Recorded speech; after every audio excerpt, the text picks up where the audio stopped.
श्रद्धा के लवर से लेकर श्रद्धा के किलर तक आफताब अमीन पूनावाला के कई चेहरे हैं और उन हर चेहरे का राजफाश आज न्यूज 18 इंडिया आपके सामने करेगा। मैं शालिनी कपूर तिवारी इस वक्त साकेत कोर्ट के बाहर खड़ी हूँ। ये वही कोर्ट है जहां पर अब से कुछ वक्त के बाद आफताब को दिल्ली पुलिस लेकर आने वाली है। आज रिमांड दरअसल खत्म हो रही है आफताब की, लेकिन कई राज ऐसे हैं जो कि अभी भी आफताब के सीने में दफन है। कैसे एक लवर, एक बिल्कुल जो किलर की हरकतें होती हैं वहां तक पहुंच गया, और ऐसा किलर कि जिसने अंजाम दिया वो सुनकर हर किसी की रूह आज कांप रही है। ये वही साकेत कोर्ट है जहां दो बेहद महत्वपूर्ण चीजें आज होने वाली है। पहला, अब से कुछ वक्त के बाद आफताब अमीन पूनावाला को यहीं दिल्ली पुलिस लेकर के आएगी और कस्टडी जो आज खत्म हो रही है उसे और बढ़ाने की मांग की जाएगी। और दूसरा, दिल्ली पुलिस समझना ये चाहती है कि आफताब के दिमाग में आखिर अभी भी क्या चल रहा है, क्योंकि वो जांच में सहयोग नहीं कर रहा है और इसीलिए इसी साकेत कोर्ट में अर्जी लगाई गई है नार्को टेस्ट की। हालांकि नार्को टेस्ट बहुत पेचीदा मामला है, आगे किस तरह से कोर्ट इसके ऊपर सुनवाई करती है, ये तमाम बातें और कड़ी दर कड़ी किस तरह से अलग अलग किरदार इसमें जुड़े हैं वो आपको हम बताएंगे। और खास करके श्रद्धा मर्डर मिस्ट्री समझना आपके लिए इसलिए भी जरूरी है क्योंकि हर घर में एक श्रद्धा है, हर घर में एक बच्ची है, और इस कहानी को सुनने के बाद, इस मर्डर मिस्ट्री को सुनने के बाद पूरा देश इस वक्त दहला हुआ है। मेरी सहयोगी अनुपमा इस वक्त मेहरौली पुलिस स्टेशन के बाहर है, उधर से ही लेकर के आफताब को यहाँ कोर्ट आया जाएगा। हर जगह न्यूज 18 इंडिया की टीम मौजूद है। अनुपमा का मैं अभी रुख करती हूँ क्योंकि वहां पुलिस स्टेशन से निकलकर यहाँ आफताब के पहुंचने तक उसकी बॉडी लैंग्वेज से लेकर के अभी तक के जितने किरदार, जितनी कड़ियां, जितनी चीजें हैं वो हर बार आप तक हम पहुंचाने वाले हैं। अनुपमा, क्या खबर मिल रही है, कितने वक्त में आफताब को लेकर यहाँ साकेत कोर्ट पहुंच सकती है पुलिस? बिल्कुल शालिनी, देखिए यही वो पुलिस स्टेशन है जिसमें अंदर जो है आफताब को रखा गया, जो अब तक जानकारी मिल पाई है। लेकिन अब से कुछ ही देर बाद जो है आफताब को लेकर जाया जाएगा साकेत कोर्ट जहां पर आप मौजूद हैं, और वहां पर आज पेश किया जाएगा आफताब को, क्योंकि 5 दिन के पुलिस की रिमांड जो है वो अब आफताब की आज खत्म हो रही है। वो आफताब जिसने एक ऐसी घटना को अंजाम दिया जिसने सिर्फ राजधानी दिल्ली को नहीं पूरे देश को हिलाकर रख दिया कि आखिर किसी शख्स की मानसिकता जो है वो ऐसी कैसी हो सकती है। अब देखिए आज का जो सबसे महत्वपूर्ण अपडेट है वो ये है कि आज जब दिल्ली पुलिस जो है कोर्ट के अंदर पेश करेगी आफताब को, तो सबसे पहले कोर्ट के सामने इस बात की दलील दी जाएगी कि आप जो है हमें आफताब की कुछ दिनों की और रिमांड दीजिए, क्योंकि जो सबूत हमें ढूंढने हैं उसके बारे में आफताब को जानकारी है। जैसे कि सबसे पहला श्रद्धा का मोबाइल फोन, दूसरा वो आरी जो ढूंढनी बहुत ज्यादा जरूरी है, तीसरा वो जो 25 अभी टुकड़े बचे हुए जिनके बारे में कोई जानकारी नहीं है, चौथा वो कि आखिर वो कौन सी लड़कियां थी जो लगातार आ रही थी आफताब के घर पर उस डेटिंग ऐप के जरिए। इन तमाम सवालों के जवाब जो है वो ढूंढने अभी बाकी हैं और उन्हीं सवालों के जवाब के लिए आफताब की मदद जरूरी है। लेकिन इन सब के बीच में देखिए नार्को टेस्ट का जिक्र बार बार हो रहा है, क्योंकि देखिए नार्को टेस्ट एक ऐसा टेस्ट है जिसके जरिए ये कोशिश की जाती है सच उगलवाने की।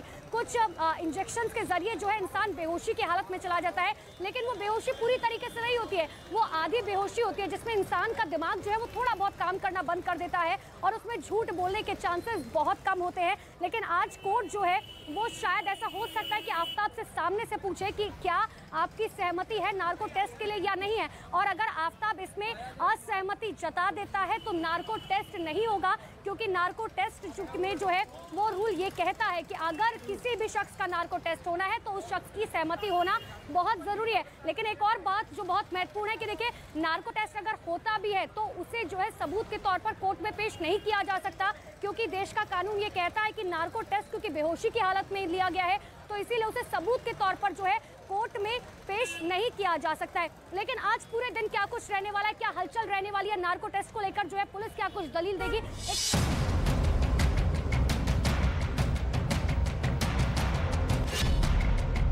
इश्क का सबसे खौफनाक ख्वाब,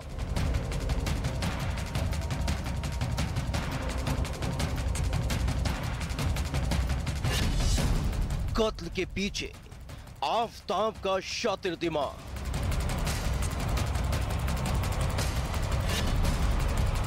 अब उगलेगा आफताब एक एक राज।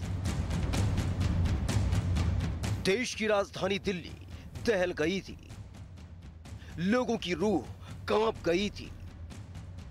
एक बेचैन कर देने वाले मामले ने लोगों को सन्न कर दिया था, और जब पुलिस की तफ्तीश के दौरान आरोपी हत्थे चढ़ा तो उसके कबूलनामे ने पुलिस के भी होश उड़ा दिए थे। दिल्ली के मेहरौली थाना इलाके में हैवानियत की हद पार कर दी गई।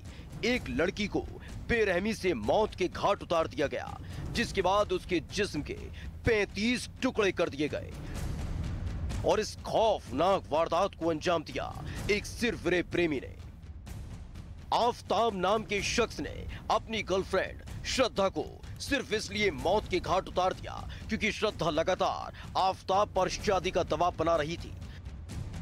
पुलिस की गिरफ्त में आने के बाद आफताब ने जो कबूल किया उसने हर किसी को सन्न कर दिया था। पुलिस के सामने आफताब ने अब तक कबूल किया है कि उसने ही श्रद्धा की हत्या की थी। हत्या के बाद शव के 35 टुकड़े किए। शव के टुकड़े फ्रिज में आफताब ने रखे। 6 महीने पहले वारदात को अंजाम दिया गया। 6 महीने तक एक एक टुकड़े को जंगल में फेंकता गया। जब भी वो दिल्ली पुलिस के सामने खड़ा किया तब उसने मुझे बताया कि श्रद्धा इज नो मोर। तो फिर बाद में मुझे तो वो शॉक लगा सुन के। तो बाद में उसने मुझे बताया कि ये मैंने उसका मर्डर किया है। मुझे तो ये वाकया जो किया है उसने बहुत बुरा किया है। उसकी सजा तो उसको ऐसे ही होनी चाहिए, कम से कम फांसी दिलाए। अपने कबूलनामे में आफताब ने बताया था कि वो रोज रात को निकलता था और श्रद्धा के शरीर के एक एक टुकड़े को ठिकाने लगाता चला गया। जिसके बाद पुलिस अब इस पूरे मामले की फॉरेंसिक जांच में जुटी हुई है, जिससे वारदात में इस्तेमाल की गई चीजों के साथ साथ बाकी बचे हुए सबूत भी उसके हाथ लग सके। क्योंकि आफताब की निशानदेही पर कई चीजें बरामद तो हुई हैं, लेकिन उस वारदात के खौफनाक चेहरे से पर्दा हटाने के लिए काफी नहीं है।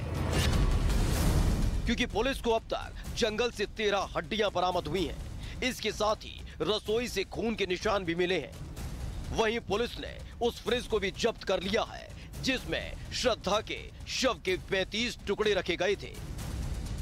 पुलिस के हाथ जो ये सामान लगे हैं इनको फॉरेंसिक जांच के लिए भेज दिया गया है और अब पुलिस को फॉरेंसिक रिपोर्ट आने का इंतजार है, जिसके बाद ही कुछ साफ हो पाएगा। क्योंकि अभी तक ये पूरी तरह से पता नहीं चल पाया है कि जो हड्डियां पुलिस को बरामद हुई हैं वो श्रद्धा की हैं या फिर किसी जानवर की। इसके लिए पुलिस ने श्रद्धा के पिता विकास मदान का ब्लड सैंपल भी लिया है, जिसके जरिए डीएनए जांच होगी। यानी आरोपी तो पुलिस की गिरफ्त में है, लेकिन उसके अपराध को साबित करने के लिए पुलिस को कई और सबूतों की जरूरत है, जिसमें अभी तक श्रद्धा का सिर बरामद नहीं हुआ है। इसके साथ ही वारदात में इस्तेमाल किए गए हथियार यानी चाकू या आरी बरामद नहीं हुई है। वारदात के वक्त श्रद्धा और आफताब के कपड़े बरामद नहीं हुए हैं। श्रद्धा का मोबाइल फोन अभी तक बरामद नहीं हो पाया है। फॉरेंसिक रिपोर्ट के साथ साथ पुलिस को इन तमाम सबूतों की सबसे ज्यादा जरूरत है, जिससे आफताब के खौफनाक इरादे को सबके सामने लाया जा सके और उसे सख्त से सख्त सजा दिलाई जा सके। लेकिन सब कुछ टिका हुआ है फॉरेंसिक जांच पर, क्योंकि मामला 6 महीने पुराना है। ऐसे में कई सबूतों को मिटा दिया गया होगा, लेकिन रिपोर्ट सामने आने के बाद साफ हो जाएगा कि आखिर कब, कैसे और क्यों आफताब ने मोहब्बत में हैवानियत का ये घिनौना खेल खेला था।